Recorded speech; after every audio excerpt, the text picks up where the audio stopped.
ज्ञान वो इन्वेस्टमेंट है जिसका डिविडेंड यानी मुनाफा जीवन के अंत तक मिलता रहता है। मैं ऐसा मानता हूं कि एक सामान्य जिंदगी जीने के लिए इंसान को रोटी कपड़ा और मकान के अलावा अगर किसी चीज की सबसे ज्यादा जरूरत होती है तो वो है शिक्षा, एजुकेशन। आपके पास यदि धन है तो आप उसे गोल्ड में कन्वर्ट कर सकते हैं।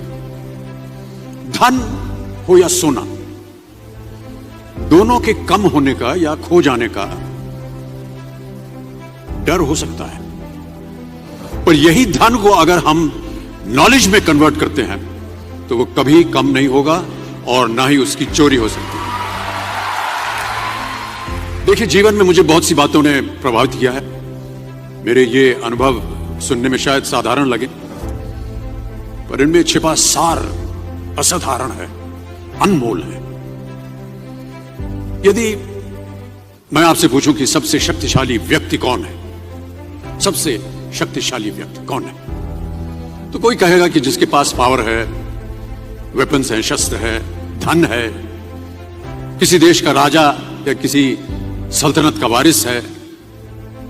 मेरा ऐसा मानना है कि वेपन्स, मनी किसी को पावरफुल नहीं बनाते, या अगर बनाते भी हैं तो कुछ समय के लिए ही बना पाते हैं। दौलत आज होगी, कल नहीं। शस्त्र का ज्ञान तभी तक काम आएगा जब तक वो शस्त्र चल सकता है।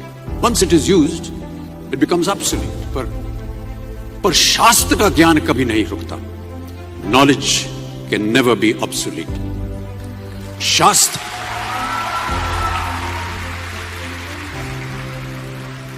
शास्त्र ज्ञान शस्त्र ज्ञान से ज्यादा असरदार, प्रभावशाली और शक्तिशाली होता है। अब देखिए, एक राजा ने कितने राज्यों पर विजय प्राप्त की, कौन कौन से शस्त्रों का इस्तेमाल किया, कितने सैनिक थे, यह शायद आपको याद न हो, पर जीरो की खोज किसने की, बल्ब का आविष्कार किसने किया, राष्ट्रगान किसने लिखा, ओथेलो मैकबेथ की रचना किसने की, ये आपको जरूर याद रहेगा।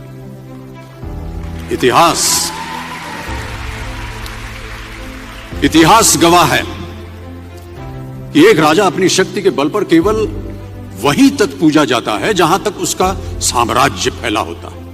वो केवल अपनी प्रजा का प्रिय होता है। पर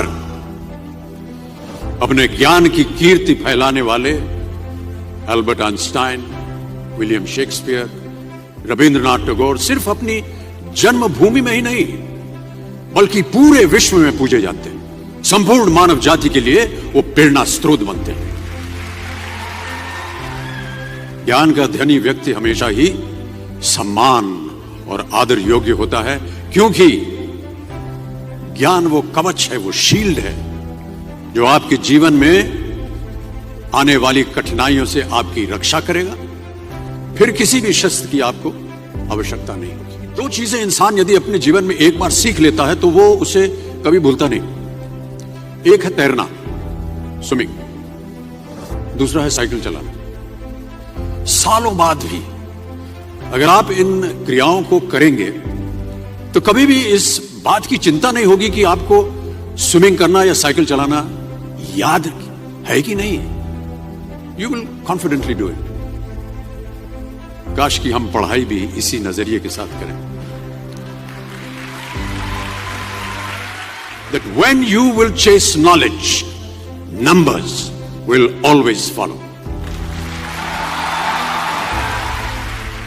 देखिए, महाभारत में जब गुरु द्रोणाचार्य ने एकलव्य को अपना शिष्य मानने से और अपने गुरुकुल में लाने से इनकार कर दिया था, तो एकलव्य ने क्या किया, अपने गुरु की प्रतिमा, एक मूर्ति बनाई और केवल उस मूर्ति से प्रेरणा लेकर ही धनुर्विद्या सीखने में वही सफलता प्राप्त की जो बाकी योद्धाओं को द्रोणाचार्य के गुरुकुल में रहकर हुई।